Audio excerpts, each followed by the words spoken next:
benvidos e benvidas a UNED. Para nos é un placer recibir, ser o lugar onde se celebre esta maravillosa fiadeira que imos a levar a cabo esta tarde. En primeiro lugar, gustaríame agradecerlle a Alba a organización desta actividade. Estamos no mes de marzo, a nos gusta moito reivindicar a igualdade, a loita pola igualdade de xénero, ese ODS número 5 polo cal traballamos arreo e, de feito, farémolo ao longo deste mes, non só a través desta actividade, senón a través de moitas outras actividades, como vai a ser as xornadas Aprendendo Feminismo e, bueno, tamén está sendo a exposición de pintura de Ana María Rodríguez Anama, que embelece, perdón, vamos a silenciar isto, que embelece a nosa entrada, a entrada do noso centro asociado, e para nós é un honor. E gústanos facer unha aproximación, e nos parece unha visión interesante facer unha aproximación ás mulleres do mundo da cultura. Coido que é algo que non tiñamos feito e creo que, ademais, foi un acerto de Alba propoñer o mundo da arte, da cultura e grandes mulleres de prestixio, non só nacional, senón tamén internacional, que van a falar e que van a compartir as súas experiencias neste campo ao longo destas 4 xornadas que imos a celebrar, nas que contaremos, en primeiro lugar, con Uxía. Estou encantadísima de tela aquí. Para nós un grande honor contar contigo, Uxía. Moitas grazas pola túa accesibilidade, moitas grazas por achegarte a UNED. E, bueno, tamén do resto das persoas que van a estar acompañándonos, de Idoia Cuesta, de Antía Otero e de Mónica Alonso. Para nós, unha satisfacción moi grande contar con elas e que compartan as súas experiencias. Sí que me gustaría darlle as grazas a todas as persoas que nos acompañan esta tarde, ben presencialmente, que é unha tarde maravillosa que podíamos estar facendo aquí a actividade a beira do río. Estamos a beira do río, pero, bueno, nos separan estas vidrieiras e realmente agradecer tamén a todos os que nos siguen desde as ondas, desde o streaming, e lembrarlles a todos que, por favor, que sigan a nosa canle de YouTube, onde vamos a atopar actividades tan interesantes como estas. E, bueno, moitísimas grazas tamén ás autoridades que nos acompañan, por apoiar, como sempre, coa súa presencia, a actividade que se fai, as iniciativas que se levan a cabo na UNED.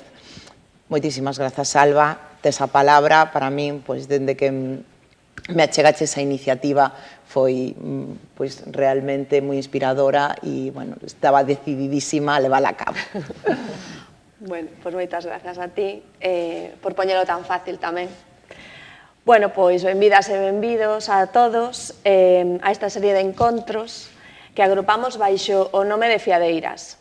Pareceme unha boa denominación porque, dentre as moitas actividades de todo tipo que facemos as mulleres, a de fiar pareceme que ten moitas implicacións no simbólico que son moi acaídas para este ciclo. Os fíos adquiren sentido cando se xuntan, cósense e convértense en teas que, convertidas en roupa, nos axudan a protexernos do tempo cambiante que nos rodea. Ao mesmo tempo, a acción de fiar é unha actividade comúnmente doméstica ou relegada ás labores que históricamente se asociaron ás mulleres, as costureiras, aínda que logo, como en moitos outros campos, o foco se centre nos grandes costureiros. Pero fiar foi e é tamén un espacio de diálogo, confidencia e complicidade entre as mulleres, que é un pouco o espírito ou a intención coa que deseñamos este ciclo. Doutra banda, tamén nos interesa tirar do fío e saber máis de certas cuestións a través das convidadas que irán pasando por este espazo. A loita pola igualdade entre mulleres e homes ten implicacións complexas en todos os planos do mundo laboral, pero tamén da nosa vida social, política e cultural. As mulleres e o feminismo como protagonistas políticas, de xeito máis ou menos explícito, Lidamos no día a día con todo tipo de prexuizos, atrancos, discriminacións e iso que se deu chamar o teto de cristal.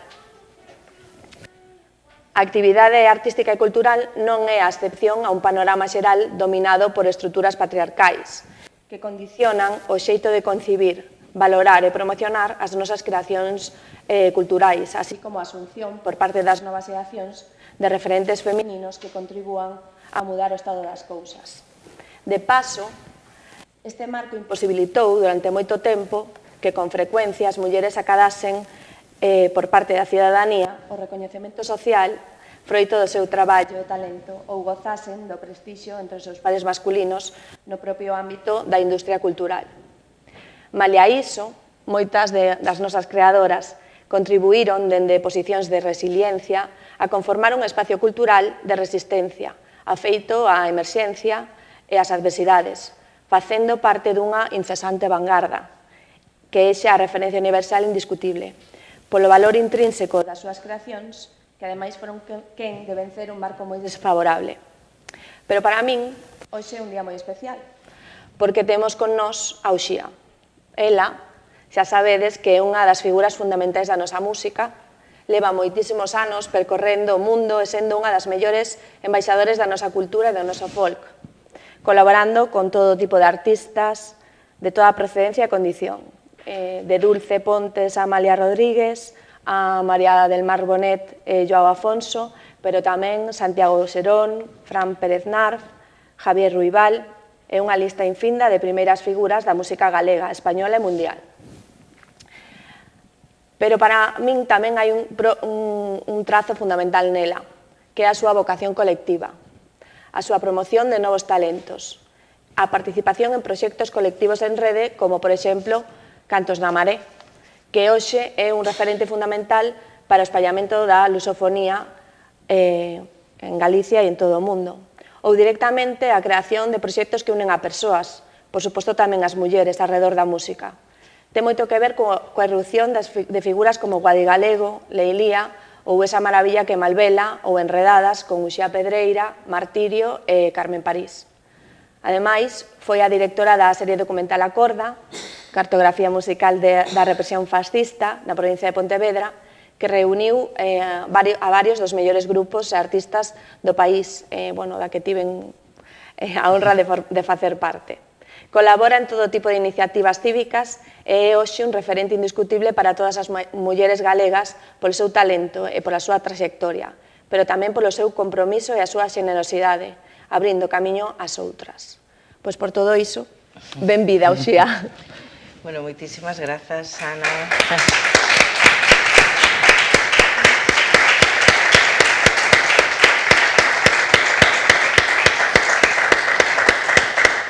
Moitas grazas, Ana, moitas grazas, Alba, e a toda a xente que se achegou ata aquí para esta primeira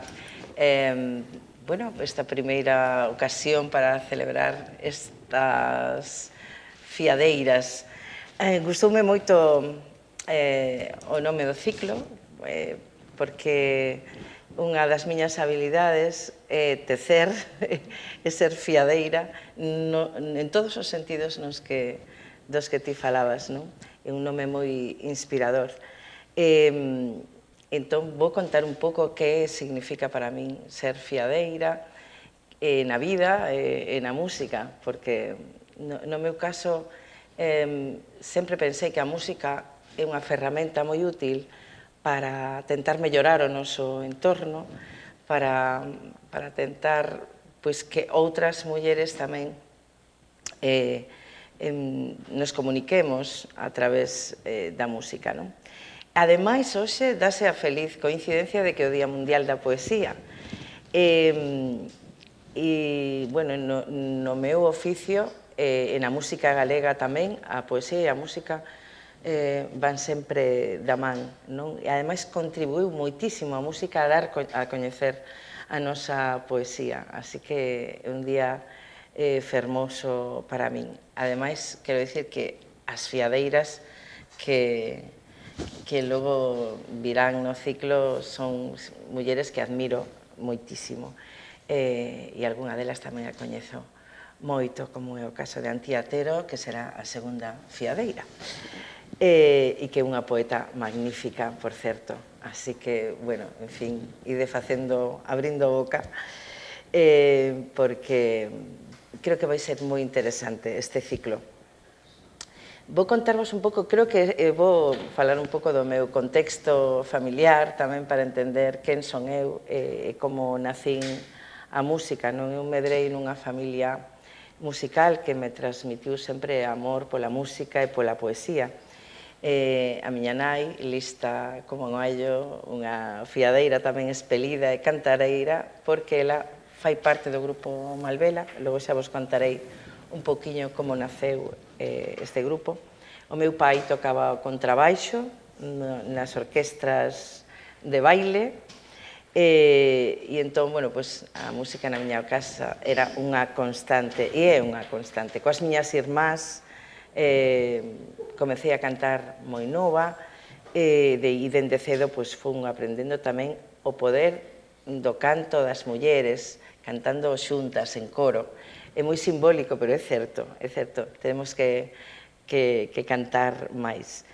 Eu son autodidacta, a miña aprendizaxe veu fundamentalmente dos libros que lín, da música que escoitei e das moitas experiencias que fun vivindo.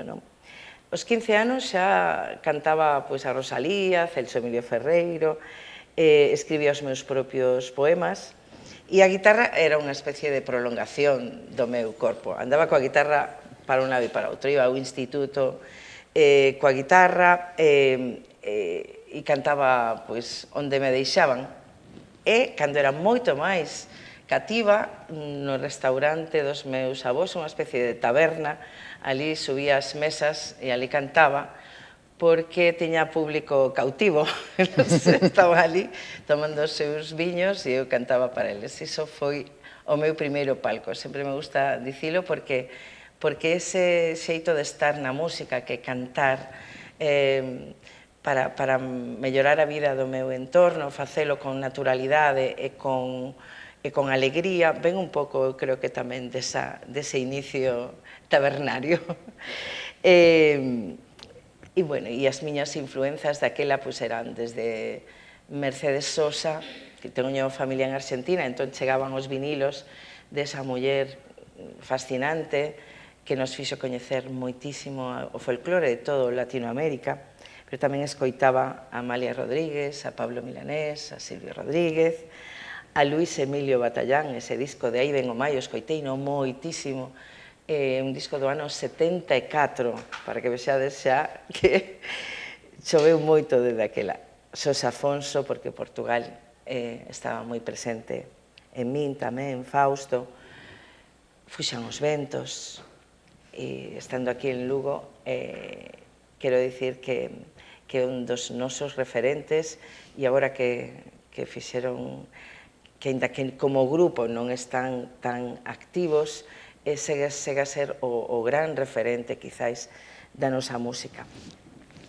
E Pilocha, que a tedes de veciña en Lugo, que tamén escoitaba eu moito daquela. Ademais de toda a música que escoitaba, os meus pais non quixeron que eu estudiase no conservatorio música, porque o meu pai dicía que era un mundo moi duro, que era mellor que estudiase unha carreira, e entón estudiei filoloxía románica, primeiro no CUBI e despois na Universidade en Compostela. E foi moi interesante para min, porque aínda que ao principio estaba como moi contrariada con esa decisión familiar de non poder estudar música, despois comprendín tamén que a filoloxía é o amor á palabra e que iso tamén me axudaría moitísimo, sobre todo a coñecer mellor a nosa literatura medieval, por exemplo. Deuse o caso de que un profesor meu, Camilo Flores, que me daba literatura medieval, eu non tiña moito tempo porque xa estaba a Primo música meu. máis instalada. Anda, mira que casualidade. Pois el me dicía, o exame realmente non está moi ben, pero ti cantas moi ben as cantigas que xa se escoitei. Entón, bueno, pois eu ia intentando compatibilizar a música e o estudo da filoloxía. En fin, foron os meus inicios, daquela, estando aínda en Compostela, fun ao Festival de Bergantiños, aí gañei o primeiro premio e reparei que ese podía ser o meu oficio, porque daquela gañei 100.000 pesetas, daquela, que era bastante diñeiro. Entón, bueno, aí comecei máis seriamente, digamos, o que é a miña etapa como profesional. E despois o grupo Na Lúa, que era un grupo de folk, daquela un grupo moi interesante, un grupo moi experimental, que non era tan, digamos, como diría, era un grupo que miraba máis cara a Portugal e non tanto cara ao mundo celta, iso a min tamén me influiu moitísimo, e me axudou a ter un interés crecente pola música tradicional, pola música folk. E aprendín a distinguir distintos tipos de ritmos, aprendín escoitando a Santalices, a Florencio, o grupo Milladoiro, por suposto, sen abandonar nunca as miñas influencias da canción de autor e da literatura. E entón era un mundo novo, un mundo atractivo para min, complicado de entender, porque hai que aprender unha linguaxe nova, non?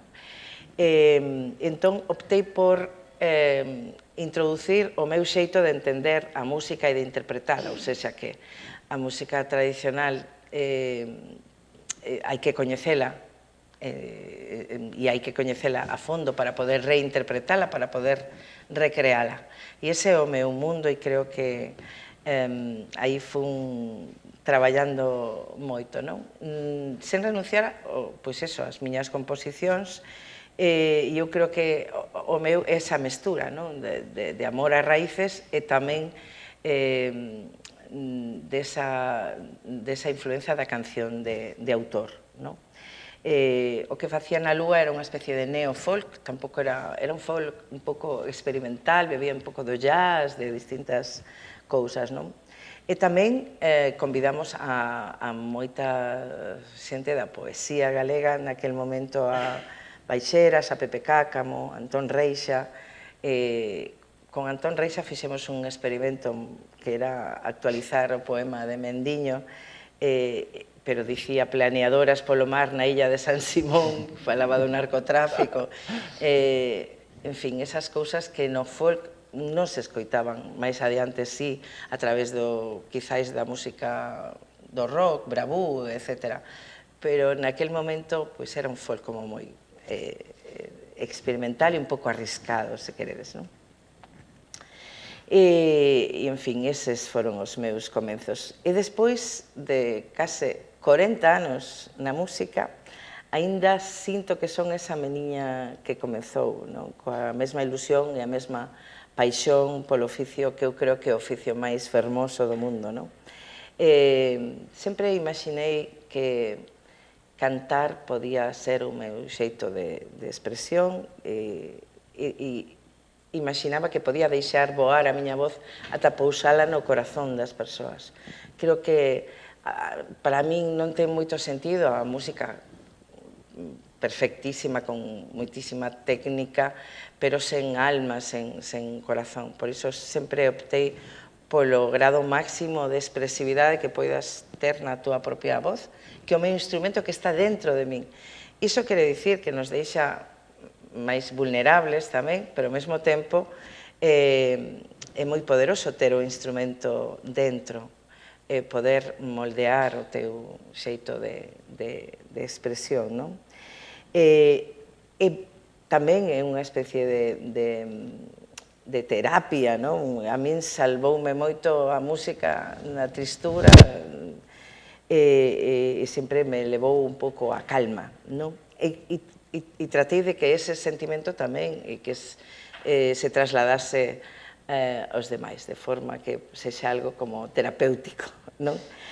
E aprendí moito de min mesma, non? A través da música, mirándome, recoñecéndome naquilo que interpreto, e chegando tamén, neste caso, á idade madura na que xa as cordas vocais non teñen a mesma tensión de antes, é como un músculo. Entón, hai que buscar outros xeitos de expresión, xa a voz faise un poquinho máis grave. A min gustame máis agora a miña voz que antes, porque non sei como... Tamén penso que na cara das persoas onde se ven todas as liñas de expresión, pois na voz tamén se ven, e tamén toda a experiencia de vida, non? E iso creo que nos fai como cantoras máis maduras, máis interesantes. Esa é a miña opinión, non? Hai moita xente que lle gusta facer un tipo de canto, digamos, máis circense, non? Facendo como moitas florituras. Ese non é o meu estilo, non o foi, nin o será, porque non me gustan demasiado as acrobacias vocais. E ás veces, cando manexas a palabra e a poesía, tes que ser moi cuidadosa coas palabras. Sobre todo, porque as acrobacias vocais poden facer esquecer o que estás a contar.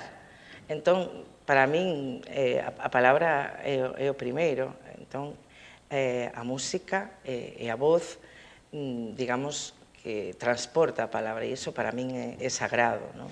Se estás facendo poesía ou as túas propias letras, que logo hai un debate moi interesante sobre se as letras das cancións son poesía ou non o son. É un debate que, se queres, logo queredes, podemos entrar aí, pareceme moi interesante. Eu creo que si hai letras, non diría que todas, pero sí creo que unha letra ben coidada está á altura da mellor poesía, non? Eso, logo podemos debatilo, se queredes. Que máis cousas me trouxo o meu oficio? Bueno, pois a posibilidade de viaxar, de coñecer outras culturas, de mergullar nelas, e tamén de crear redes, e incluso, diría, unha familia a cada lugar que vou. Eu teño sempre unha rede de amizade, de familia, procuro facelo. Tamén a teño en Lugo, que moitos de vos estades aquí, e iso é unha sorte, non? O sea, eu non vou do hotel ao escenario, digamos, ao teatro ou ao palco, senón que procuro coñecer ben o lugar onde vou, coñecer a cultura propia dese lugar, e así, bueno, pois creo que ese é o meu xeito de camiñar pola música, non?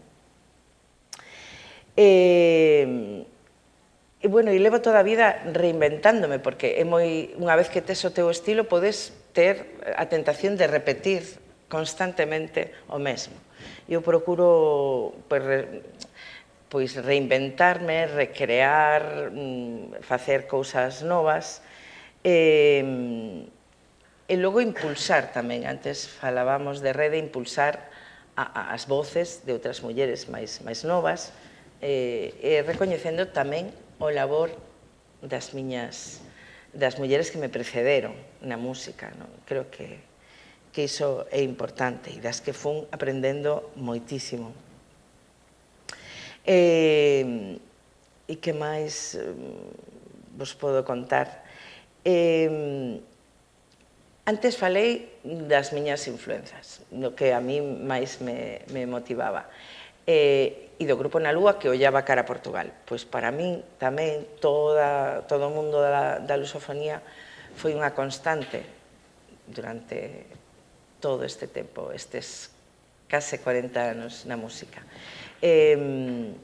Da lusofonía ou da ilusofonía, que o Xico César lle chama así, a min gustame moito ese termo, non? porque no fondo é unha ilusión ese territorio que nos quereríamos como galegas e galegos estar nese territorio da lusofonía, porque creo que ademais nos conviría moito estar aí e formar parte dese mapa sociolingüístico. Non vou entrar agora en debates de reintegracionismo, non? O que sí creo é que a nosa música, nese contexto, a nosa literatura, a nosa cultura en xeral, tería a posibilidade de ter millóns de xente que escoite a nosa música, non? Sen perder de vista que efectivamente nos partimos da nosa esencia e tamén da nosa esencia lingüística coas súas diferenzas tamén, que iso é interesante, non? Non falei da lingua porque o dou por feito, pero eu sempre cantei en galego, nacín cantando nesa lingua desde ben cativa, e aí sigo con incursións puntuais noutras linguas, porque tamén creo que está ben ter esa vocación de cantar e coñecer outras culturas e mergullar nelas, non? E iso, para min é unha oportunidade. Dicía Manuel María que o idioma é a chave coa que abrimos o mundo, e eu creo que iso efectivamente é así. Canta máis identidade teñas, e agora estamos vendo na recente eclosión da música galega, e canto máis partas da túa raíz, iso sí, coas antenas aí polo mundo adiante, pero partindo desa música de raíz. Iso nos fai universais, non? Ir da nosa propia identidade, xogando con ela, recreándoa, facendo o que queiramos con ela, partindo dese coñecemento fondo do que antes falaba, non? Entón, eu creo que iso é así. No meu caso, creo que sempre tiven tamén unha preocupación pola estética, polos arranxos, por non despreocuparme dese aspecto, porque antes parecía que a mensaxe e a urxencia, por exemplo, e a música e a canción que se facía máis comprometida, ás veces deixaba nun segundo plano o tema musical, e eu creo que hai que coidalo sempre. Por iso a miña admiración tamén ao Seca Afonso, que compatibilizou un pouco o lirismo, o compromiso, a beleza. Eu creo que nunca podemos deixar iso de lado, e a música ten que ter, para min, ese compromiso coa beleza, sempre, non? E ás veces non é sinxelo. Hai que renunciar un pouco ás modas e seguir o teu camiño, e non ir polo camiño, digamos, máis sinxelo, creo eu. E falei de Portugal precisamente porque eu aprendín moitísimo desa xeración brillantísima que foi o Seca Afonso, Fausto, Sergio Godiño, Vitorino, a propia Amalia, que partindo da música urbana de Lisboa, que era o fado, conseguiu conquistar o mundo, sempre tamén botando man da súa poesía e, por suposto, dese compromiso coa beleza do que falei. Por iso, para min, Portugal é unha especie de terra da fraternidade, e creo que debíamos mirar un pouco, porque vivir de costas non ten moito sentido. Teríamos moitas cousas que gañar. Colaborei con moita xente da Lixa, comentou Andrés Alba, con João Afonso, Filipa Pais, Luís Caracol, Sara Tavares, Vitorino, Sergio Godiño, Carlos do Carmo, Celina da Piedade, Antonio Sambuxo, Dulce Pontes, Camané moi recentemente nunha noite de fado converxente, e Amalia Rodríguez, que antes a cito sempre porque tiven a sorte de cantar nun proxecto que naceu un 8 de marzo que se chamaba Mulleres a Viva Voz, onde estaba María del Mar Bonet, a Amalia Rodríguez e eu, que era moito máis nova, pero que tive unha oportunidade de conversar con ela, tratoume moi ben, e creo que teño esa as súas palabras moi presentes sempre, non? Dicía que había que cuidar moito o noso oficio, cuidalo, mimalo, facer sempre, tentar renovarse e facer cousas novas. Por iso, con todo isto na mente, cando xurdiu a posibilidade de facer un festival que era o Cantos na Maré en Pontevedra, hai como 20 anos atrás, pensei que era unha oportunidade para tender pontes aos países da lusofonía. E esa foi e é a miña misión moitas veces. Considero un pouco embaixadora da música galega neses países. Tratei nese festival de dar a coñecer figuras emerxentes e outras consagradas deses lugares, e para mí foi unha experiencia fantástica, porque aí sí que entendín como a música levada ao colectivo ten unha forza tremenda, non? Aquilo non era simplemente un festival, era algo máis. Era un xeito de construir esa familia. Convivíamos durante uns días previos, e aí sí tiñamos moito tempo non só de facer música, como tamén de conversar. Eles vían un pouco a Galiza como se fose un útero materno que volvían, porque un día a lingua saiu, espallouse por eses mundos e logo era como unha volta a casa. E en moitos casos podo dicirvos que non tiñan nin a máis mínima noción de que iso era a súa casa, o lugar onde un día naceu o galego o portugués e logo se espallou polo mundo, non? Entón, aí, bueno, pois mantiven lazos de fraternidade con todas as persoas que pasaron por ali, e aí agora celebraremos este ano a 20 edición, son 21 anos en xeral, pero digamos que a 20 edición. E aínda que agora é un festival que ten outras características, este ano buscaremos o xeito de facer unha celebración en condicións. Non sei como vou de tempo porque eu falo moitísimo. Se queredes escoitar algo do que facíamos nese festival, podedes buscar na canle de YouTube, por exemplo, Cantos na Maré, Uxía con Sara Tavares, por exemplo, que nos deixou non hai moito e que teño moi presente, unha muller fascinante. E ademais era un festival que tiña un himno que o compuxen, que era Cantos na Maré, Sons da nosa fala, que percorría un pouco todos os países da lusofonía. Hai bastantes vídeos, incluso hai un documental, se poñedes Cantos na Maré documental, aí sí contamos un pouco a historia dese festival.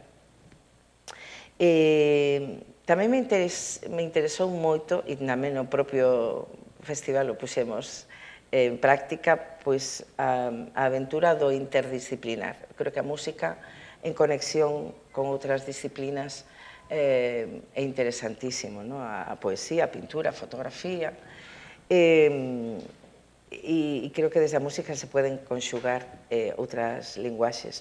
Entón é importante tamén a posta en escena, a escenografía. Ás veces aquí cada un está como no seu mundo e non reparamos que é moito máis interesante o interdisciplinar. E outra das cousas que máis me preocupou sempre, e aí chegamos ao tema das mulleres, é o traballo que eu fixen especificamente para visibilizar o traballo das miñas compañeiras na música. Dende sempre, lembro un dos primeiros foi o Cantar das Mulleres en Vigo, onde xuntamos a María del Mar Bonet, María João, que é unha cantante de jazz de Portugal, Filipa Pais, Emma Pino, unha pianista excelente. E iso foi moi interesante, esa primeira incursión. Despois chegou Son delas, que aí uníamos a poesía e a música. E aí estaba Ana Romaní, que ia lendo a poetas mulleres, tamén Luisa Villalta, que este ano é homenaxeada. E estaba Sonia Lebedinsky, Mercedes Peón, Guadi Galego, Susana Seivane. Unha parte importantísima, pensei eu naquel momento como mostrar o traballo e a creatividade de todas estas mulleres. E foi moi interesante porque moitas delas digamos que transmitiron esa tradición oral que normalmente foron as mulleres as que levaron o peso desa tradición oral. E entón, todas estas mulleres, logo tamén a través das súas propias creacións, lograron expresar esa forza das mulleres creadoras, mesmo as anónimas, que ninguén coñecía, e que aí estaban. Entón, eu pregunteime daquela se iso serviría para algo. Eu creo que sí. Primeiro, a nós uniunos moitísimo, moita xente de fora sorpréndese da relación de real irmandade que existe entre nós, entre as mulleres, entre, digamos, as que xa temos moita experiencia, as bellas glorias, que digo eu, e as novas, novísimas, que eu sempre tratei de apoiar sempre. Cando as tanxugueiras eran as meniñas que non moita xente coñecía, eu convideinas aos cantos na Maré, convideinas a participar nun concerto especial que eu fixen coa Real Filarmonía. Tratei de que o mundo coñecese esa forza desas rapazas novas, que é certo que xa tiñan un camiño que outras transitamos antes e fomos preparando ese camiño que agora é unha autoestrada, porque afortunadamente, pero antes delas estaban as Leilía. Outro día saía un artigo na Voz de Galicia que recoñecía un pouco o traballo das pioneiras, porque é certo que agora hai unha riqueza abraiante nas nosas músicas e moitas delas están protagonizadas por mulleres que, curiosamente, eu creo que fan o traballo máis arriscado, máis vanguardista no contexto da música galega. Eu creo que iso e máis transgresor tamén, porque eu creo que iso é importante dicilo. Moitas veces pensamos que, claro, temos tantos referentes masculinos que nos tentamos tamén alonxarnos, ter un discurso propio, e canto máis transgresor sexa o discurso, Mercedes Peón optou por ese discurso máis transgresor, máis se podía chegar a un camiño propio, partindo, dende logo, da música tradicional que ela coñece moi ben. Entón, e moitas veces un discurso moi pegado á realidade e tamén moi explícito, falando da muller, das redes, e eu creo que plasmamos iso nas nosas composicións. Eu, polo menos, en algún caso, sí que falo directamente da loita das mulleres para lograr a igualdade, da sororidade, do importante que é que nos coñezamos e que nos contemos as nosas historias. No caso das mulleres na música, encantaríame que moita xente xa coñece esa relación que temos tan estreita e tan bonita. Despois, como durante todo ese tempo eu seguía dando aulas de canto, aulas de cantos populares, procurei sempre dirixilas a mulleres tamén, para que iso fose unha ferramenta de empoderamento. E eu falo, por exemplo, das cantadeiras do Berbés.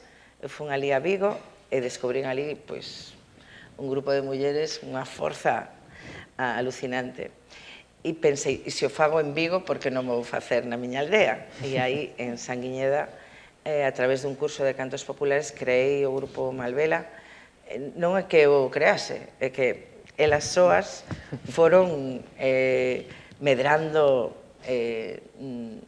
ata conseguir unha sonoridade moi interesante. Eu propuxenlles gravar un disco, elas pensaron se eu toleara ou algo, porque para elas subir a un escenario era algo moi serio, pero significaba tamén deixar un pouco os labores domésticos e sair aos escenarios a cantar as súas músicas, a asinar autógrafos, a viaxar polo mundo, os maridos nas casas facendo o xantar.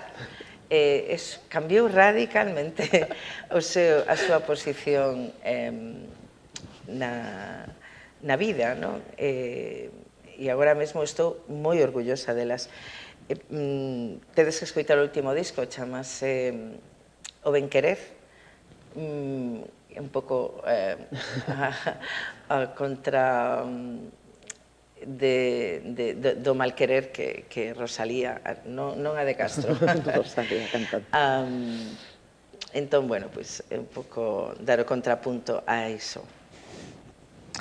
E moito máis recentemente creei un proxecto que aínda dende hai 6 anos estamos levando a cabo e que gravaremos un disco agora que se chama Enredadas. Antes falou Alba delas, que son Martirio, Carmen París, Uxía Pedreira máis eu, e que, bueno, somos mulleres que de algún xeito, no caso de Martirio, revolucionou o mundo da copla, no caso de Carmen París, o da jota aragonesa, que era algo que nos parecía tan rancio, pero ela deulle unha volta e conseguiu ultrapasar iso e lanzar un pouco un discurso máis contemporáneo e demais. E Uxía Pedreira, que é unha das nosas grandísimas creadoras, a muller da Mariña de Lugo, cun poder magnético para a comunicación co público, tamén con moita sabiduría a hora da escena, da posta en escena.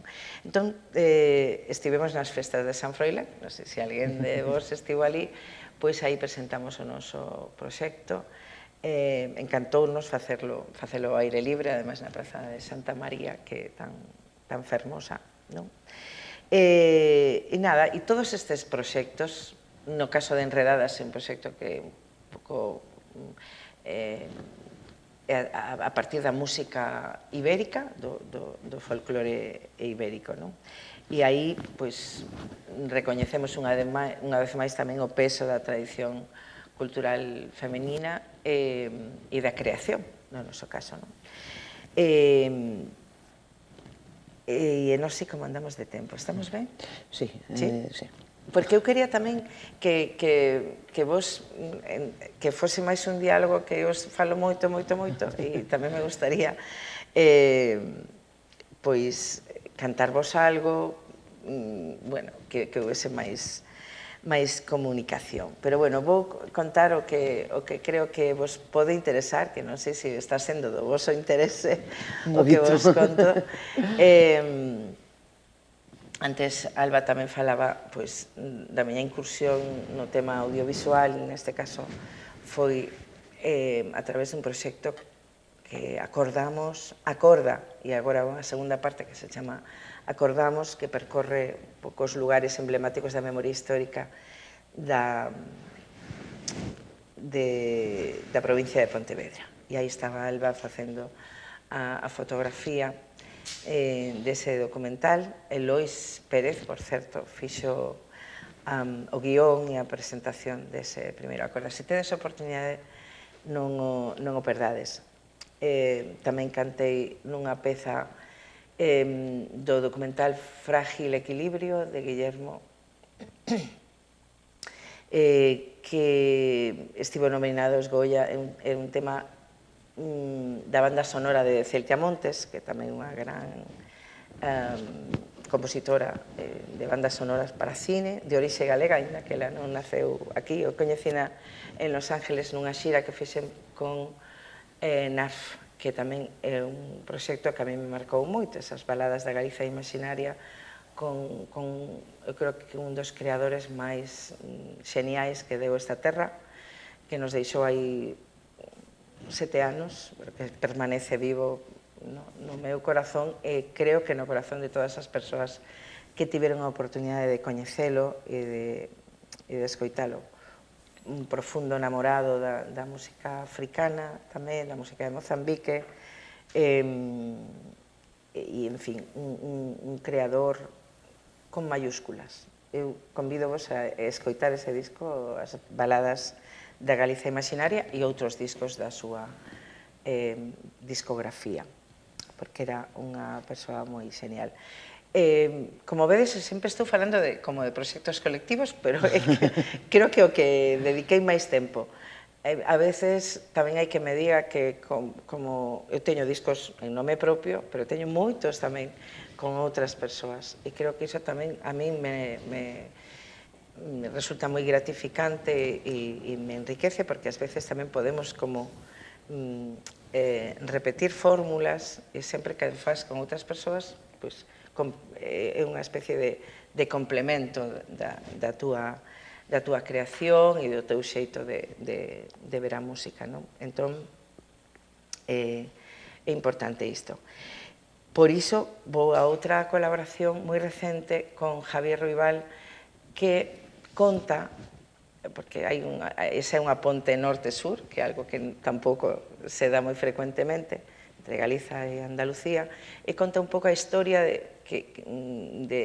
fascinación que Lorca sentía por Rosalía de Castro. E algo que moita xente non coñece en Andalucía, tampouco coñecen os 6 poemas galegos de Lorca, non coñecen. Iso é importante tamén que coñezan a figura de Rosalía de Castro, que para nós temos a sorte de que teñamos unha muller que nos represente, que sexa o noso faro, aínda hoxe en día. Unha muller do século XIX, e aínda que Lorca e Rosalía non foron contemporáneos, pero si el coñeceu e amou profundamente a súa obra, e este disco segue un pouco esa estela de Granada a Santiago de Compostela. Eso é este traballo que a min tamén bueno, esquecín falar de outra cousa que está moi presente en min tamén, que son os meus proxectos de música para público familiar, porque lembreime de Rosalía pequeniña, que foi o meu xeito de achegar Rosalía de Castro a xente máis nova. E como acaba de chegar Lois, pois que a mí me interesa moito comunicarme, o sea, facer nos centros de ensino, tanto na universidade como nos institutos, nas escolas, e iso fixeno a través deste proxecto de Rosalía pequeniña, e tamén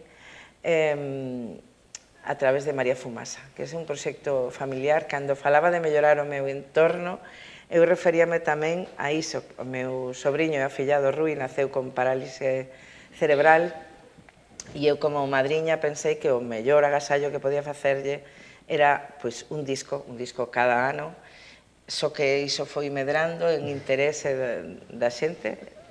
Foi un disco editado por Galaxia alá, non sei nin cantos anos atrás hai, que tivo moitísima eco en todos os fogares da nosa terra, e axudou un pouco a visibilizar o tema da diversidade funcional, a saber que o meu sobrinho e afillado tiña tanto dereito como calquera rapaz a estar en riba dun escenario. Entón, e a expresarse do seu xeito, porque non emite palabras, pero sí se comunica a través da música. Entón, a música ten un poder enorme.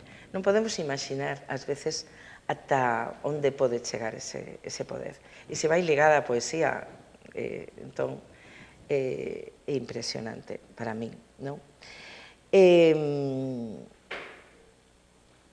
así fun facendo proxectos colectivos. Agora, se queredes, contovos un pouco no que estou, cun músico tamén extraordinario que vive en Lugo, tamén, acaban todos aquí, non sei que pasa,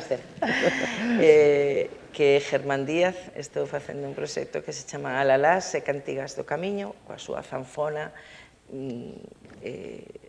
xenial, e estamos, digamos, preparando como unha serie de concertos que faremos en moitas igrexas do Camiño de Santiago, algunhas das igrexas do Camiño de Santiago. E aí canto Alalás, que é un canto moi telúrico, noso, que a mí, eu casi diría que me especialicei un pouco no canto dos Alalás. Por que? Porque son cantos moi ligados á terra. A min pareceme que expresan dun xeito único a esencia un pouco do que somos, non? E niso estou agora. E tamén un proxecto celebrando o 50 aniversario da Revolución dos Carabeis, que se celebra este ano, no 2024. E entón eu fixe un proxecto que se chama Santa Liberdade, que conta a historia de, bueno, pois, non sei se coñecedes isto, hai un documental de Margarita Ledo Andión que o conta moi ben, que galegos e portugueses asaltan un transatlántico que era o Santa María, e lle cambian o nome, chamase Santa Liberdade, para denunciar as dictaduras de Franco e Salazar. Moi interesante historia que moi pouca xente coñece en Portugal, ou polo menos a parte galega borraron do mapa, non existe. Entón, é interesante contalo e contar, bueno, e cantar tamén os temas máis emblemáticos da Revolución. E, bueno, isto é o que estou a facer agora mesmo, e o que me ocupa máis tempo, e tamén pensar nun disco propio. Esquecín falar antes que nun disco que gravei en Brasil e outro en Portugal, no disco de Portugal había un poema de Marica Campo que hoxe temos aquí, en Algures, que últimamente estou cantando moitísimo porque é un soneto que conta como alguén se pode comprometer na vida. E se eu tivese que escoller un poema que me representase, ou que representase a xente que loita cada día por un mundo máis xusto, máis solidario, máis en paz, probablemente fose ese. Entón, ocorreuseme cantalo para rematar, se vos parece. Maravilloso. Sí? Bueno, para rematar, eu non dou por rematado, non sei moi ben como andamos de horario, pero se alguén ten algunha pregunta ou o que sexa. Imos ben? Imos ben. É moito que non a canto eu así coa miña guitarriña soa, pero bueno.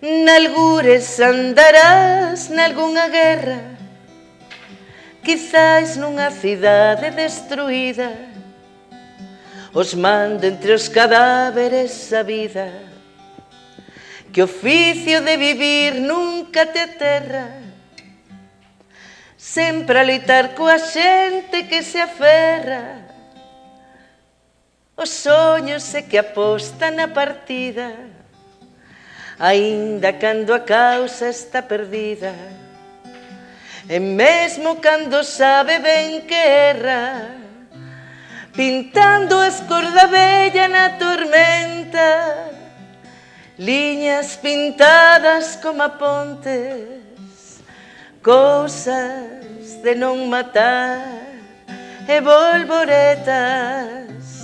Así te podo ver sempre a mantenta, onde se movan máis os horizontes que as ondas do teu mar nunca están quietas,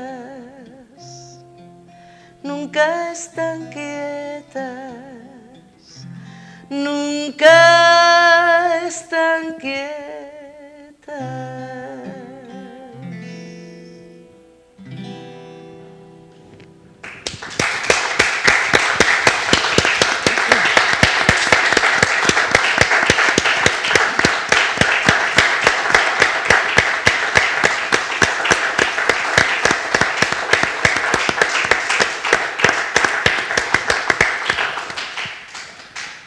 Bueno, e canteina moito en actos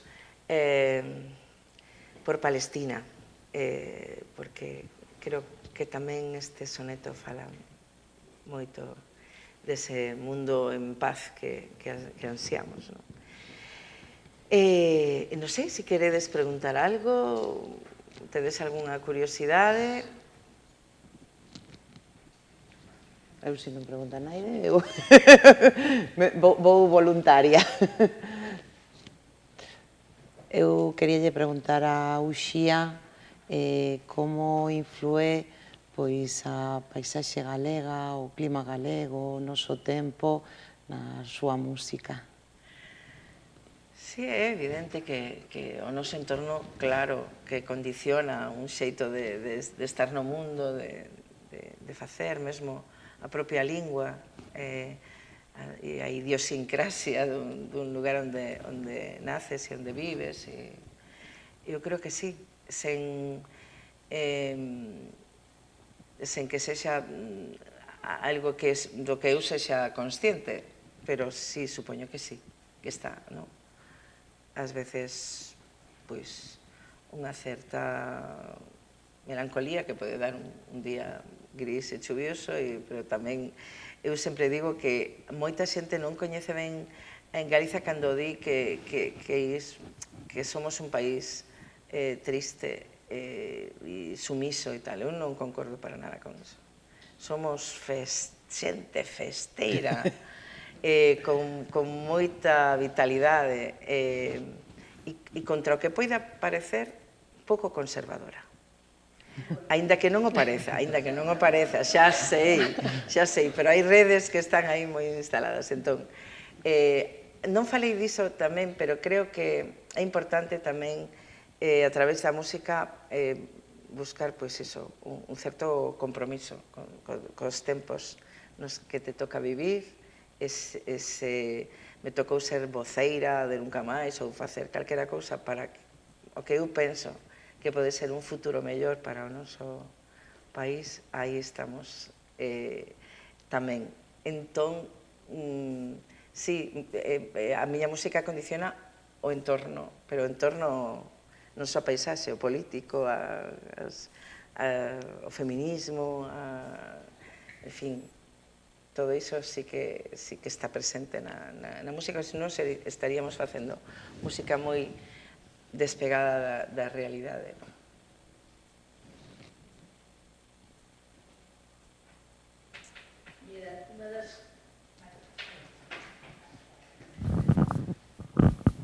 Así unha canción que nos representa moito é a Negra Sombra, non?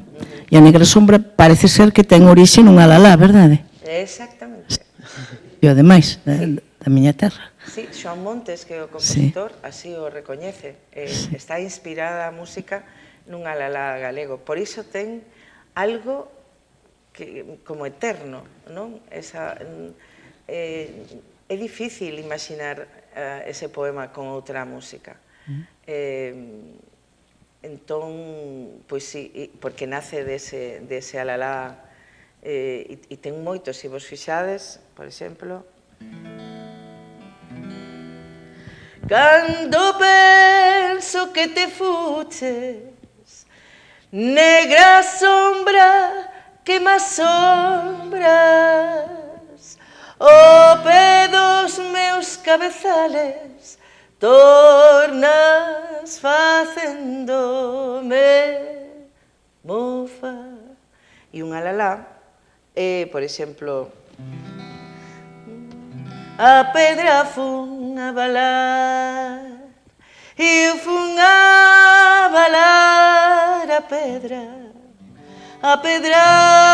fun a balar, e eu fun a balar a pedra que esta non me dio do mar. E así, son como parten desa mesma raíz un pouco, non? E os alalás, hai moitos, fermosísimos. Neste traballo con Germán van a aparecer moitos deles. Nós tamén tivemos a sorte, agora que o comenta Marica, de ter unha especie de belle époque musical interesantísima, porque aí estaba non só Xoán Montes como o mestre Chané, que é o autor de Unha noite na Eira do Trigo, Os teus ollos, temas fermosísimos que moitas veces cantei e reinterpretei, e que moitos deles tamén eran músicas sobre poemas, de Curros, de Rosalía, e tivemos esa sorte. Entón, hai moita xente de outros países que non digamos, esas músicas non están tan dentro, son moi populares, a pesar de que estaban feitas desde o ámbito máis, como diría, da música chamada culta, é iso, non? Entón, a música tamén para min ten que ter unha mestura entre o popular, e estes beberon do popular, porque claro, non é que esa música saíra da nada, bebe un pouco desas fontes, e iso é moi importante. E para chegar agora ás novas xeracións, como facer que se interesen pola nosa música. Agora mesmo estamos vivendo un fenómeno moi curioso, que non acontece en ningún que eu saiba con tanta, como diría, con tanta presenza e tan vivo está a nosa música tradicional, porque a xente sabe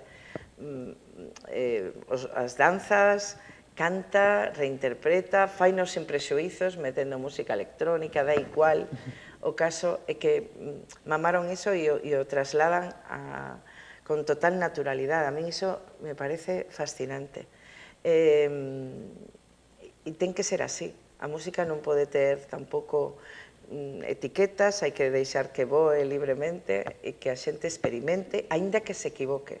Da igual, hai que facelo e hai que menear un pouco as nosas músicas como no seu momento foron facendo outras xeracións. Sempre hai, e cando algo se renova sempre hai quen bota as mans á cabeza. Claro, a mí me tocou iso no folk ou así, dicían, estos cantan a mendiño e falan das planeadoras e ademais meten caixas de ritmos, iso é terrible, como se pode facer iso? Pois hai que facelo, porque se non o facemos, nos quedamos conxelados no tempo, e a música é algo vivo, e iso ten que ser, a arte é algo vivo, non? Esa é a miña reflexión, e tamén que visibilicemos, por favor, o traballo de todas e cada unha das mulleres, porque agora mesmo, aínda que algunhas sobresaen, hai moitísimas das que descoñecemos o seu traballo na música, na pintura, na literatura, etcétera, etcétera. Entón, creo que é o noso tempo, e o tempo de unha revolución que non ten volta atrás, e que chegou para quedar. E, bueno, e eso, polo menos, eso que pensamos, que, en fin, agradezo o traballo de tantas mulleres como a ti, Carmen, que levan facendo iso con tanta fe. Pois sí. E da xente máis nova como Alba, que está propiciando estes encontros maravillosos. Así que Eu creo que xa nos pasamos de tempo, non? Sí, creo que non sei se é unha pregunta. Sí, por mí sí. Mira, era sobre este proxecto que vas iniciar agora. Entendín que era o Alalás nos camiños. Chamase Alalás e Cantigas do Camiño. E Cantigas do Camiño. Son alalás, algúns son compostos por min, outros son tradicionais. Hai música medieval, cantamos o romance de Don Gaiferos, por exemplo.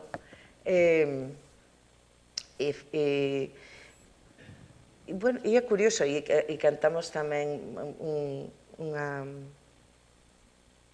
unha cantiga de Martín Codax, así, vai por aí, pero tampouco é o que se agarda, digamos, dun disco medieval ou tradicional. E que era o que ia preguntar, gravaste o disco ou ides gravalo, como é? O disco está grabado, o que pasa é que aínda non se editou oficialmente. En canto teñamos, e eu agardo que nesa xira nos toque vir a Lugo, porque creo que non houve ningún disco que eu presentase que non pasase por esta cidade, que, en fin, que ademais é o berce de tantas músicas que son fundamentais para entender a música galega. Antes falaba de Fuxan os ventos, pero non só. En fin, agora non me quero meter nese xardín porque vou deixar cousas atrás e non pode ser. Pois eu creo que con isto último podemos pechar esta primeira fiadeira, darlle as grazas de novo a Uxía por acompañarnos esta tarde, por vir aquí a UNED, por deixarnos escoitar a súa maravillosa voz e o seu vou facer coa guitarra e a Alba por facelo posible. Así que nada, esperamos vos para a seguinte fiadeira con Antía Otero e moitísimas grazas de novo. Nada, voume despedir cantando, porque se non me despido cantando... Non quedas a gusto. Pois di que sí. Entón, vou cantar un poema de María Reimóndez que eu fixen para un proxecto implicadas no desenvolvemento hai moitos anos. Retomei no agora, porque ademais me parece moi acaído para este ciclo.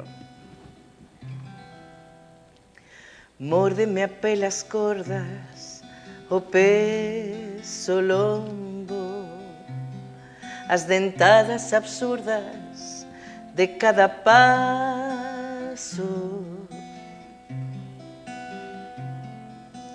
Mórdeme a pelas cordas, o peso lombo, as dentadas absurdas de cada paso. En cada paso un atranco, en cada tranco unha man que se dá aberta, unha aperta que me envolve, un alento do pasado que me calma. Na soidade dos minutos, onde nada ten sentido, busco vos, as miñas compañeiras, que rubides montañas conmigo, que rubides montañas conmigo.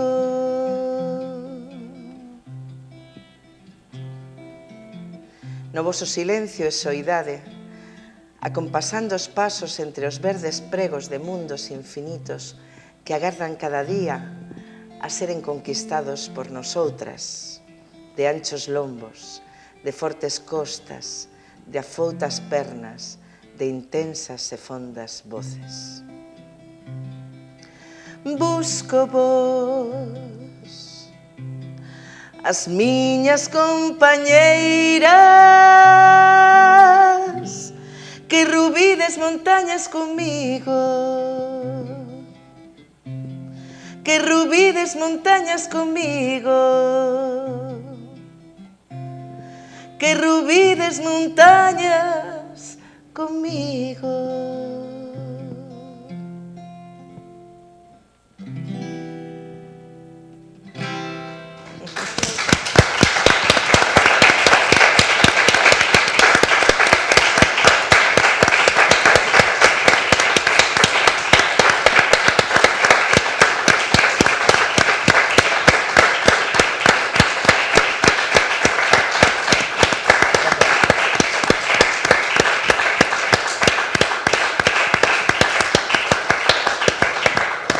E agradecer tamén ao noso técnico. Por suposto, Xavier. Xavier, grazas. Xavier, grazas, Ana, e tedes un espazo magnífico. Que disfrutedes do que resta de Fiadeiras. Vide a todas, Eso. Eso. A todas.